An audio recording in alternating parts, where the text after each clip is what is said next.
we have the Page of Coin, the Moon card, and the Three of Coin. So this is some heavy earth energy, bookcasing some more intuitive energies. So the Page of Coin, this is someone who is very aware of their material world, may very well be an earth sign. Oh geez, I got stuff falling on me. And our earth signs are Capricorn, Taurus, and you, Virgo. So this could be you, or this could be someone else, is energy that's in your space. But regardless, this is maybe someone who's not super financially mature, willing to take risks, maybe a little rash in their decision making when it has to do with their physical space. May not take incredibly good care of their body or something. But on the other side, we have this Six of Coin, and this is a card of charity. So two people here exchanging monetary element, and there's an obvious division. She's asking, her posture is head down and from a place of need, and he's from a place of having to give excess. So the Moon card, this is the second time today I'm going to read this card this way, and it just seems weird to me because typically this is not what I relate to the Moon card at all. But sometimes the Moon card can talk about things that are done at night when nobody's watching, kind of some, I don't want to say sneaky, but maybe a little mysterious behavior or something that's just not out in plain daylight, right? So something that someone's keeping secretive or to themselves a little bit, that's a very personal kind of thing. So there may be a reason why you might be encompassing this more immature energy and giving stuff away, like giving to, how can I say this? Like, I feel here that either you're taking what you shouldn't be, like you really don't need that. You're taking advantage of a situation, or allowing someone to take advantage of you because of whatever this situation is.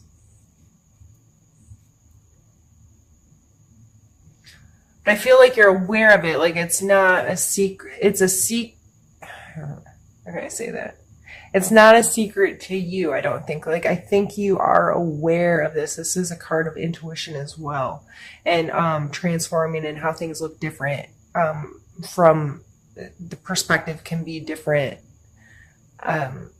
Like, this light from our moon is still the same daylight we have. It's just bounced off the moon and onto us.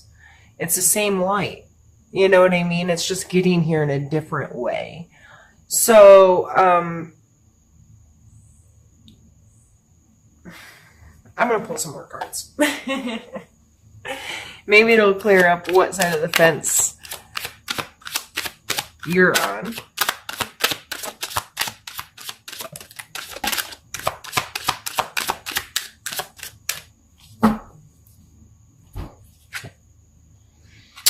Ace of Coins.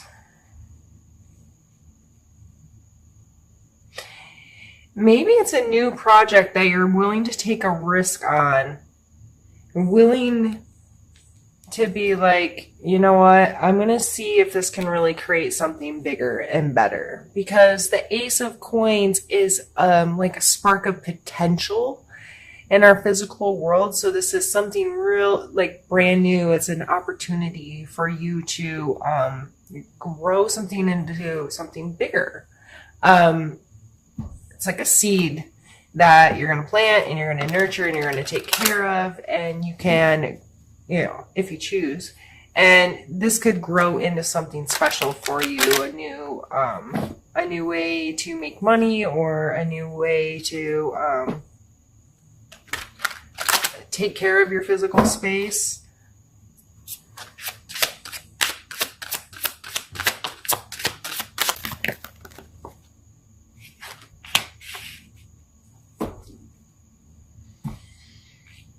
Yeah, 3 of Wands.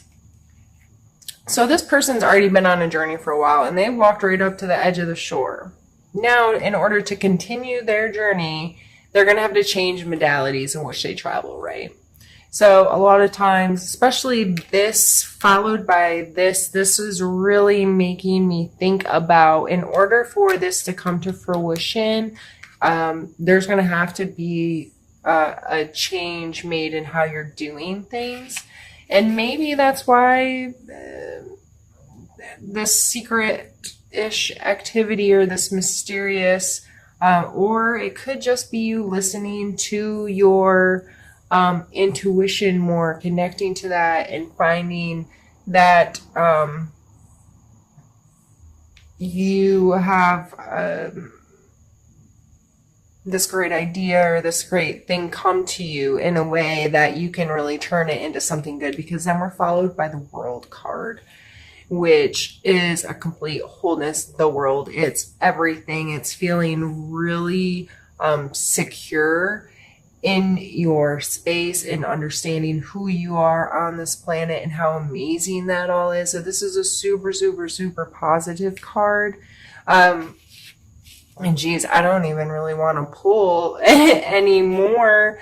I feel like that's a complete reading, but this was a really, really small amount of time. So let's, I guess we'll pull a couple more, and then we'll do kind of a recap of how this all goes back to this ideal course of action.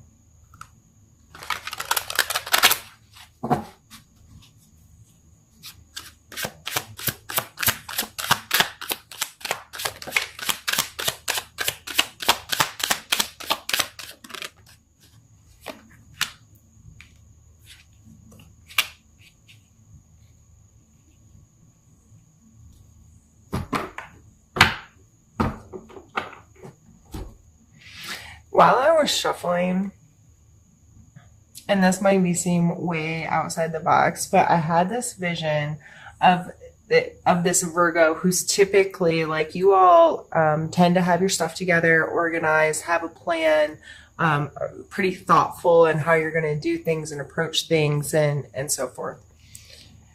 I see this person like almost being like, you know what, I'm going to get, I just saw like this person having this moment of reevaluating what material worth meant to them, and kind of being like, you know what, maybe I don't want, maybe this isn't the center of my universe, maybe this isn't what I want. Through some like deep intuition or like meditative work or prayer work or something where you really connect with some soul, like spiritual stuff. And I'm going to give all my stuff away, and I'm going to go on this new adventure, like go live in a minimalistic life, or go live the van life for a while. I know it seems silly, but maybe just these overall energies, like you'll get it. So it was kind of like just, you know, this uptight Virgo deciding to sell all his stuff and going to live on a sail around the world or something, and seeing how amazing, you know, it is to be a human. I'm not suggesting that you do that. I'm saying these are the overall like energies I'm going to feel of this. I just feel like you're going to make this change, and it may seem really crazy to some people, but you have an opportunity in your physical space to really make some changes, have an opportunity to grow something and go in a different direction and create something that you feel really, really good about. And then these last two cards I pulled are the Queen of Swords and the Eight of Cups. So the Queen of Swords, like, she's a bad bee, you know what I mean? She's super logical and analytical, and she, this is air, so Libra, Aquarius, Gemini energy, pretty tough cookie, really blunt, able to say what she means and mean what she says, and be just and try to be fair. So that's a really awesome, strong energy to be coming through here at towards the end of the reading. And then the Eight of Cups, which is someone who's strong enough. They know, like, to continue this journey and climb this mountain, they have to detach some emotional baggage because they're just not going to make it carrying all that stuff around. And so the combination of these two cards coming out just makes me feel like you getting really real of being able to speak your truth and detach stuff that doesn't belong to you anymore, and having the ability to become much more capable of being decisive, making good decisions, keeping your logic about you, because you're not carrying around all this emotional stuff that doesn't serve you any longer. So I think that's a really cool way to end this portion of the reading. Those are some really beautiful and strong cards coming out, showing that you could possibly, there's potential around the corner for you to make a change if that's what you want to do. And that's really cool and exciting. So I'm going to go ahead. I'm just going to stop the video, gather these cards, move them out of the way, restart the video, and we're going to pull some more cards for another spread.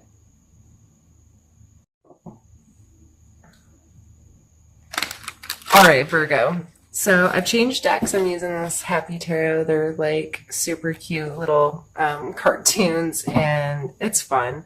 And I'm going to do a specific card pull for specific spaces, which I've done in the past a lot, where I do one for a mental, physical, emotional, spiritual space, and then we'll pull a couple suggestion or action cards at the end. So first will be your mental space.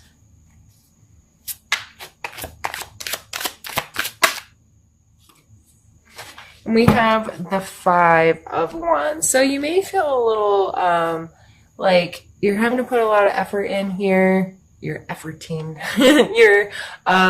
It might be some conflict, some disagreements, but it's probably necessary to work out the kinks. So just remember, if a conflict comes your way, people are disagreeing, you feel like people are fighting over stuff, it may be extremely necessary to work out some better ways to work together or to deal with solution or find solutions to your problems. So look at it as try to look at it as a positive experience and approach it as such. And it may very well shock you how much easier it is to get through that when your perspective of it is this is needed right now, especially mentally. Or you could just kind of be feeling a little beat up mentally, taking on this different perspective and maybe considering the possibility of making some really big changes in your life.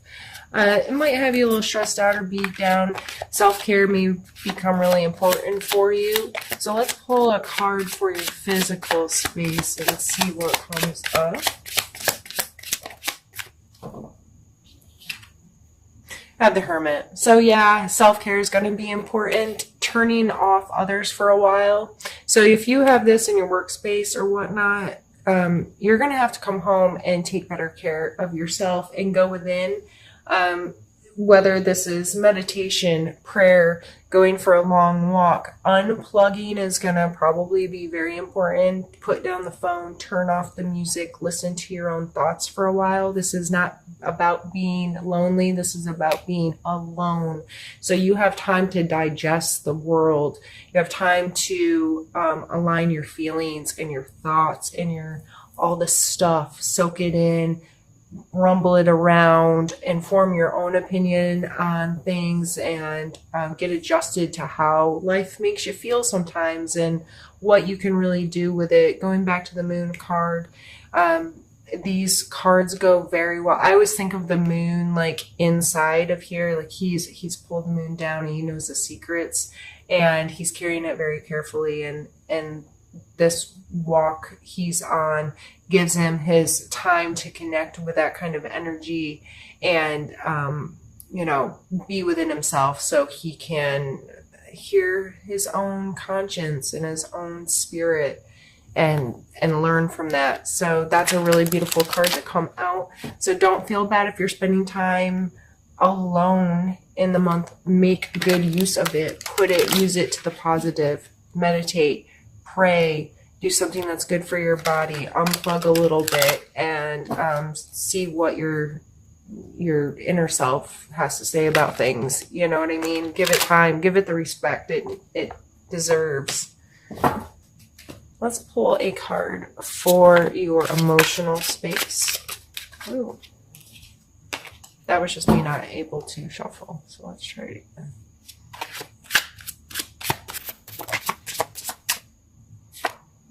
We have the Two of Cups. So emotionally, you may be feeling very connected to someone, or really in a place where you feel valued and like there's some authentic sharing of what it is to have a relationship with someone. This could be a significant other, friend, family member, however this energy is coming through emotionally. That's extremely positive energy to feel like you can authentically connect with other human beings. So I don't think I even need to elaborate. If you feel good, that's awesome.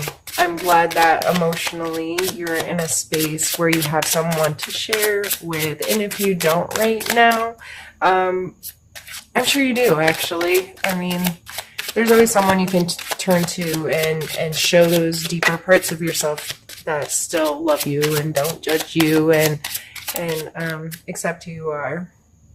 And spiritually, we have the Tower. So there may be some big adjustments happening in your spiritual life, how you're viewing things, your own spiritual practices. You might be readjusting that and perspective. You might be tearing down some walls or something may happen that kind of forces you to look at things differently or to engage in your spiritual acts in a different way. The Tower card's really scary for people sometimes. Of course, in this deck, even though it's kind of like things are on fire and people are falling, it's still really cute. I just love this deck. And I think it reminds me that the Tower is not like, it's not that serious all the time. Like sometimes it's intense and sometimes it's just little adjustments that like, okay, I need to approach this from a different way. So we're going to tear all of this apart, start at the foundation and rebuild it the way that we want to or need to, that kind of thing. So let's move on to our 2 suggestion cards. So what's, the leaving advice? And we have the Star card, which is funny. And we have the 8 of Swords. So, if you aren't super familiar with tarot, this is a tower. There's a number system. Each card has its own numbers, of course. In the major arcana, they go from 0 to 22. So the Tower is, as you can see here, 16. And the Star is 17. So how I've always associated these cards is after something has crumbled and things have been taken all the way down, if you're rebuilding a house and you have stripped it to its core, the Star card then following that is that moment when all of that is like you have become you're okay with the destruction, you're okay with whatever it is that you've had that's fallen down or torn apart, and you are so secure and feeling in a place that you have that you're the creator of your space, of your reality, and you have some semblance of control of how you're gonna put this your tower back together the way you want it to, how it's gonna better serve your life. So she's, I always see her, like she's pouring water into the lake and onto land. And So water energy, of course, has a lot to do with her, and as well as the celestial star kind of thing. We're all made of stardust, right? And she is that beginning. And this is followed by the Eight of Swords. So, taking that as a suggestion, well, the star card, I think the second suggestion is just get through the stuff and appreciate how freaking awesome you are to be a human on this planet made out of stardust.